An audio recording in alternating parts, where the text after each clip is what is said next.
Welcome to American Broadcasting Station. With just one simple click, kindly subscribe to our channel for more updates. Ukraine's demands for more weapons has been turned down by the US.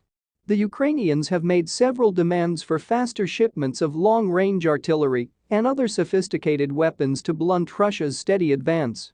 The United States and the Europeans keep insisting more are on the way, and the more has never reached battlefields. After several promise and fail, the US finally admits they are wary of sending too much equipment to Ukraine. More so, the Pentagon is even more concerned about potentially depleting its stockpiles in the coming months. The Biden administration and its allies are struggling to balance their priorities against Kyiv's demands as Russian forces intensify their bombardment of cities and villages across eastern Ukraine.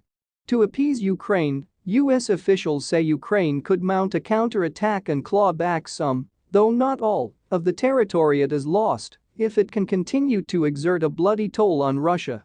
In addition, Pentagon officials have expressed concerns about hurting US combat readiness if the war continues for months or longer.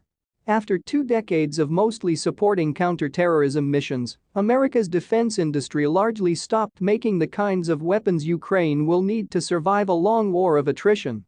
However, the United States has earlier authorized $54 billion in military, economic and humanitarian aid for Ukraine and has sent more than $7 billion in weapons drawn from existing Pentagon stockpiles. Ukraine's urgent requests come at a time when the United States appears to have reached the high end of the type of sophisticated arms it is providing. In search for further excuses to shamefully abandon Ukraine, a research organization in London warned that the well-intentioned delivery of various artillery systems to Ukraine was creating unforeseen consequences. The current approach by which each country donates a battery of guns in a piecemeal way is rapidly turning into a logistical nightmare for Ukrainian forces, with each battery requiring a separate training, maintenance and logistics pipeline. The nearly 5-month war is at a critical moment. As many as 100 to 200 Ukrainian soldiers die every day since Russia shifted its military campaign in the spring to focus on eastern Ukraine. But in overall, about 20,000 Russians have been killed. Nearly a third of Russia's equipment has been destroyed in the war. According to current assessment, Putin is no longer pressing for quick battlefield gains as it did in the early push to seize Kyiv, Ukraine's capital.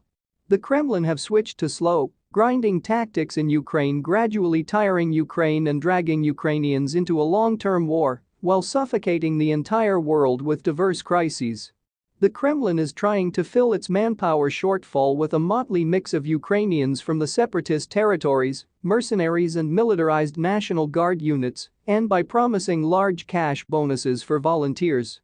Also, Russia has secured 100 drones from Iran and others to increase its battle efficacy. Western support for Ukraine will soon reach its limit as Americans and Europeans grow more anxious about energy prices, which have spiked since the war began.